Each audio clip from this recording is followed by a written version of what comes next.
they said were faulty, probably. They released him and said, yeah, you're fine. You're good to go. Don't worry. They're okay. Go back into the public and mingle. As time goes forward, hopefully doctors and scientists will get a better handle on the whole situation. Fortunately, from what I understand, it is contagious, but the death rate is pretty low.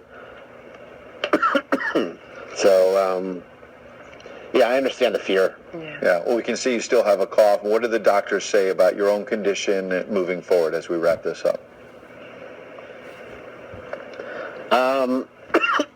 Excuse me.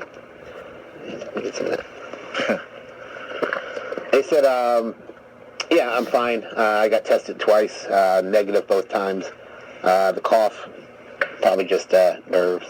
Yeah, being on TV. Fair enough.